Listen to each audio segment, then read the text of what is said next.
ಮುಖ್ಯಮಂತ್ರಿಗಳಿಗೆ ಇದು 17ನೆಯ ಬಜೆಟ್. ಹಾಗೆ ನೋಡಿದ್ರೆ ವಿಪರೀತವಾದ ಅನುಭವ ಇದು ಇರುವಂತಹ ಬಜೆಟ್ ಆಗಲೇಬೇಕು because of the number of years. ಇನ್ನು ರಾಜ್ಯಕ್ಕೆ ಇದು 26 ಮತ್ತು 27ನೇ ಸಾಲಿನ ಬಜೆಟ್. ಅನ್ಫಾರ್ಚುನೇಟ್ಲಿ ಬಹಳ ದುರದೃಷ್ಟಕರ ಏನು ಅಂದರೆ ರಾಜ್ಯಗಳ ಬಜೆಟ್ಗಳ ಮಹತ್ವ ನೆಗೆದು ಬಿದ್ದು ಹೋಗಿ ಬಹಳ ದಿನ ಆಗೋಗಿದೆ. Because they do not have much manoeuvring power ಇಲ್ಲ ಅವ್ರ ಹತ್ರ ಯಾವುದೇ ರೀತಿಯಲ್ಲಿ ತೆರಿಗೆಯನ್ನು ಎತ್ತಕ್ಕಾಗಲಿ ಅಥವಾ ಇನ್ನೊಂದನ್ನು ಸ್ಪೆಂಡಿಂಗ್ ಆಗಲಿ. ಇಲ್ಲೊಂದು ಸಮಸ್ಯೆ ಖಂಡಿತ ಇದೆ, ಸ್ಪೆಂಡಿಂಗ್ ಅಲ್ಲಿದೆ, ಎತ್ತಕ್ಕೆ ಅಲ್ಲಿಲ್ಲ. ಹಾಗಾಗಿ ಬಹಳ ದೊಡ್ಡ ಮುಖ್ಯ ಸ್ಥಾನವನ್ನು ಪಡೆಯುತ್ತೆ ಅಂತ ಅನ್ನದೇ ಇದ್ದರೂ ರಾಜ್ಯಕ್ಕೆ ಇಂಪಾರ್ಟೆಂಟು. ಹಾಗಾಗಿ ನಿಮ್ಮ ಮುಂದೆ ಬಂದಿದ್ದೀವಿ. ಮುಖ್ಯಮಂತ್ರಿಗಳು ಬೆಳಿಗ್ಗೆ 10 ಗಂಟೆ 15 ನಿಮಿಷಕ್ಕೆ ಬಜೆಟ್ ಮಂಡನೆಯನ್ನು ಆರಂಭಿಸಿದ್ರು. ಅಪ್ಪೇ ಇದು ಯಾವ್ದೋ flash back rebel star Ambareesh ಹಳೇದು ಅಕ್ಕಿಲ್ಲ ಬೆಳೆ ಇಲ್ಲ ಚಕ್ರವ್ಯೂಹ ಕತೆ ತಂಗಿದೆಯಲ್ಲಪ್ಪೇ.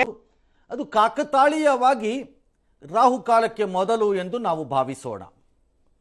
ಮುಖ್ಯಮಂತ್ರಿಗಳು ಅದರ ತೀರ್ಮಾನ ಮಾಡಿ ಮೊದಲು ನಾನು ರಾಹುಕಾಲಕ್ಕೆ ಮೊದಲು ಮಾಡ್ತೀನಿ ಅಂತ ಮಾಡಿರ್ತಾರೆ ಅಂತ 154% ಕಾಕಾ ಪಾಟೀಲ್ ಆಣೆ ಮೇಲೆ ನಾನು ನಂಬಲ್ಲ.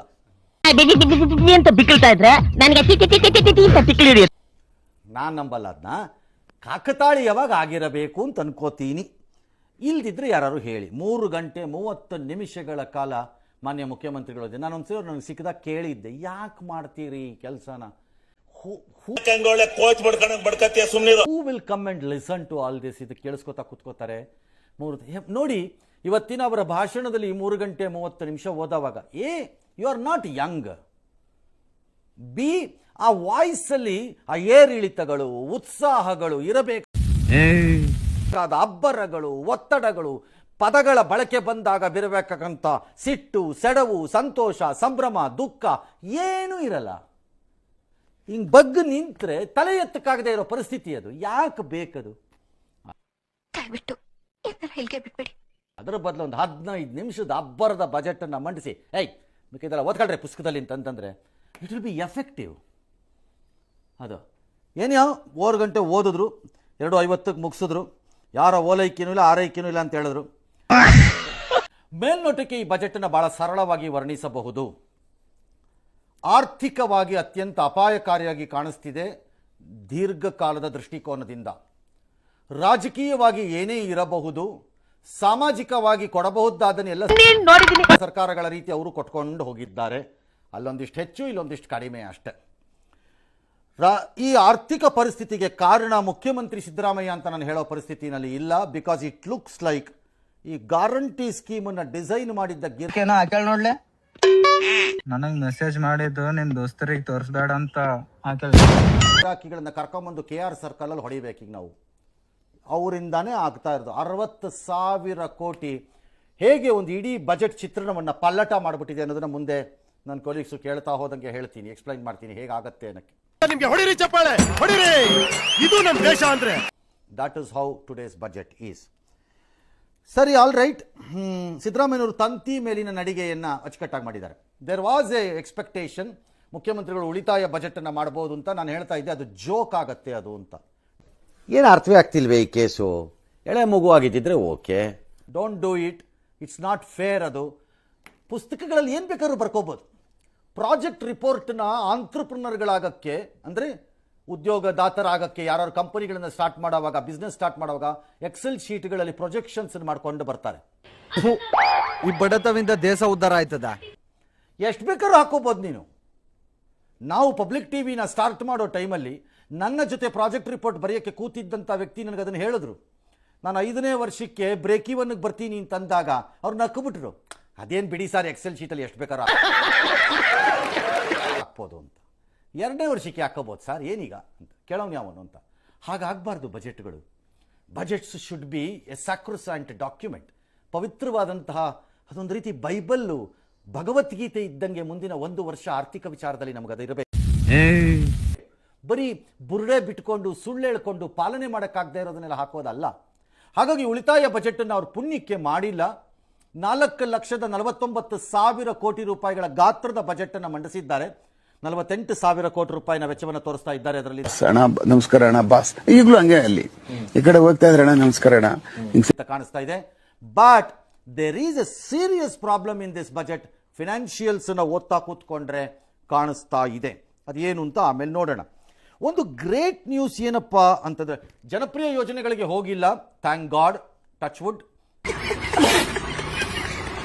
God bless him. ಯಾರನ್ನ ಚೀಫ್ ಮಿನಿಸ್ಟರ್ನ ಗೊತ್ತಿಲ್ಲ ನನಗೆ, ಯಾಕೆಂದರೆ ಇರೋದನ್ನೇ ನಿಭಾಯಿಸೋಕೆ ಆಗ್ತಾ ಇಲ್ಲ ಅವ್ರ ಕೈಯಲ್ಲಿ, ಹಾಗಾಗಿ ಇದ್ದಾರೆ. ಒಂದು ಗುಡ್ ನ್ಯೂಸ್ ಏನಂದರೆ 16 ವರ್ಷದ ಮಕ್ಕಳಿಗೆ ಒಳಗಡೆ ಇರೋ ಮಕ್ಕಳಿಗೆ ಸಾಮಾಜಿಕ ಜಾಲತಾಣ ಬ್ಯಾನ್ ಮಾಡ್ತೀನಿ ಅಂತ ಹೇಳಿದರೆ, it looks like A general statement ಇದ್ದಂಗೆ. ಕಂಡ್ರೆ ನನಗೆ ಆಗಲ್ಲ, ನಿಮ್ಮಂತವ್ರನ್ನ ಅರ್ಜೆಂಟ್ ಆಗಿ ಪೊಲೀಸ್ ಹಿಡ್ಕೊಡ್ಬೇಕು.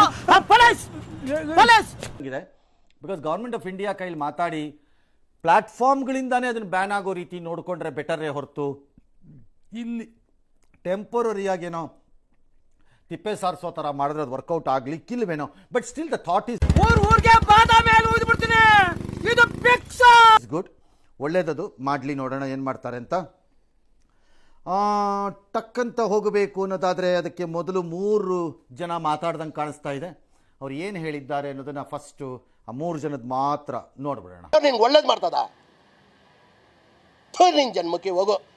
ಎಸ್, 3 ಅಲ್ಲ, 2 CMದು. 16 ವರ್ಷದೊಳಗಿನ ಮಕ್ಕಳಿಗೆ ಸಾಮಾಜಿಕ ಜಾಲತಾಣದ ಬಳಕೆಯನ್ನು ನಿಷೇಧಿಸಲಾಗುವುದು.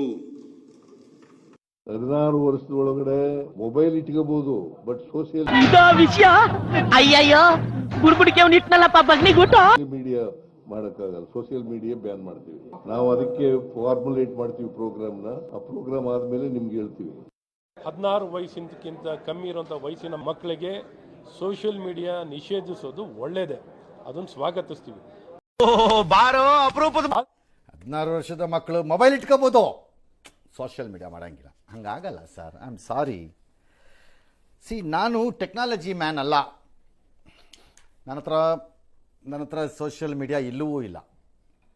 ಅಂದರೆ ವಾಟ್ಸಪ್ಪು ಹೊಡ್ಸ್ಕೊಂಬಂದ್ರ ಹೋಗಿ ನೆಣಕಂಡ್ ಸಾಯ್ರಿ ನನ್ನ ಮಕ್ಕಳು, ಅದೇನೋ ಇನ್ಸ್ಟಾಗ್ರಾಮು, ಅದೇನೋ ರೀಲ್ಸು, ಆಮೇಲೆ ಅದೇನೋ ಇದು Facebook, leg book, I book, year book, ಕೋತಿ ಬುಕ್ಕು, ಯಾವ ಬುಕ್ಕು ಇಲ್ಲ ನನ್ನ ಹತ್ರ. Still I am living. Still ನನ್ನ ಜ್ಞಾನ ಕಡಿಮೆ ಆಗಿಲ್ಲ. ಸ್ಟಿಲ್ ನನಗೆ ತಿಳ್ಕೋಬೇಕು ಅನ್ನೋ ಉತ್ಸಾಹ ಸತ್ತಿಲ್ಲ. ತಿಳ್ಕೊಳ್ಳೋಕ್ಕೆ ಬೇಕಾದ ಮಾರ್ಗಗಳು ಬಂದೂ ಆಗಿಲ್ಲ ನನಗೆ. ಹೇಗೆ? It all depends on you.